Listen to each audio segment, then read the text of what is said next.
تعزیہ اور مندر میں فرق یہ ہوتا ہے کہ مندر میں باطل معبود و بت ہوتا ہے، تعزیے میں ایسا کچھ ہوتا نہیں ہے۔ لیکن اس بارے میں میں اپنی بات کہوں کہ میں مسلک اعلیٰ حضرت کو فالو کرتا ہوں، اور مسلک اعلیٰ کا مطلب ہے اعلیٰ حضرت نے جو ہمیں سمجھا دیا ہم اس پر مطمئن ہیں۔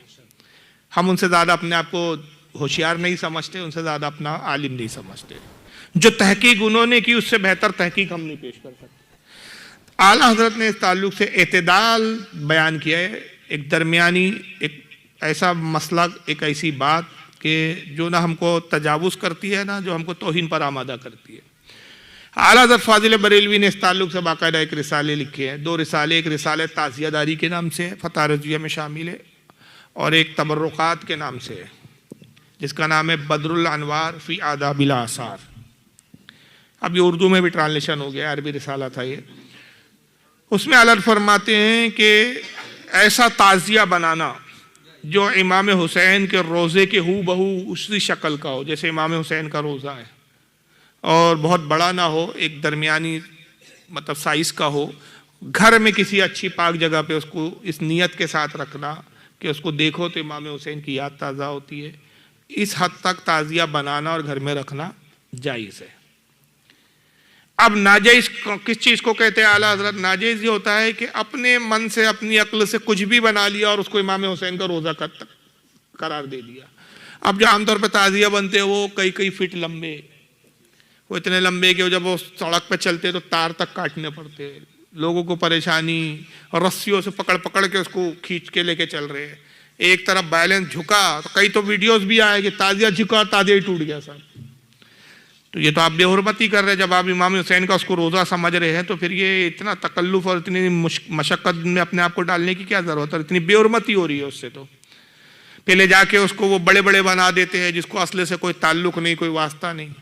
اس میں پیسوں کا اسراف، فضول خرچی، اور اس کے بعد پھر وہ میلہ ٹھیلا، پھر اس کے ساتھ عورتوں کا ہجوم، پھر ڈھول اور تاشے باجے ڈھولوں کے ساتھ جا رہے ہیں، مرثیہ پڑھتے ہوئے جا رہے ہیں، نمازوں کا کوئی خیال نہیں۔ امام حسین کربلا میں اس لیے شہید ہو گئے کہ نماز کی حفاظت کرتے رہے، اور ہم انہی کے نام پہ نماز چھوڑ کے تعزیہ اٹھانے میں لگے ہوئے ہیں۔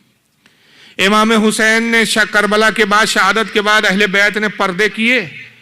یہاں تک کہ روایتوں میں آیا، بعض روایتوں میں آیا، بعض لوگوں نے لکھا بھی ہے کہ وہ ان کے پردے چھین لیے گئے تھے، دوپٹے چھین لیے تھے یزیدیوں نے، تو اپنے بالوں سے انہوں نے اپنے چہروں کو چھپا لیا۔ وہ پردہ دار خواتین ہیں کہ جن کے چہروں کو آسمان نے کبھی کھلے آسمان نے نہیں دیکھا۔ ہم ان پاک بیویوں کے ماننے کے دعوے کر رہے ہیں، اہل بیت کی محبت کے دعوے کر رہے ہیں، اور ہماری عورتیں 10 عاشورے کے دن، شہادت کے دن ساج دھج کے، لپسٹک پاؤڈر لگا کے ساتھ مجمع عام میں مردوں کے گھوم رہی ہے، بدنگاہیاں ہو رہی ہے، نگاہ سے نگاہ ٹکرا رہی ہے۔ تو یہ کون سا کربلا منانا، یہ کون سا محرم منانا ہے بھائی؟ اس کے تو شریعت قطعاً اجازت دے ہی نہیں سکتی،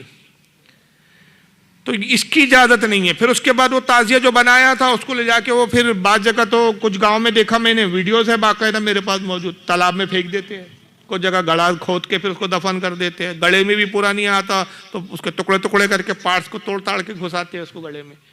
تو یہ سب چیزوں کی شریعت اجازت نہیں دیتی، صرف شریعت اتنی بات کی اجازت دیتی ہے کہ ہو بہو تعزیہ ہو،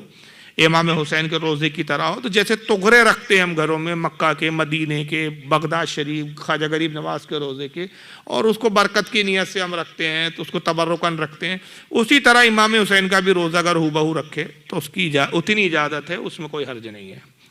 واللہ اعلم ثم رسول۔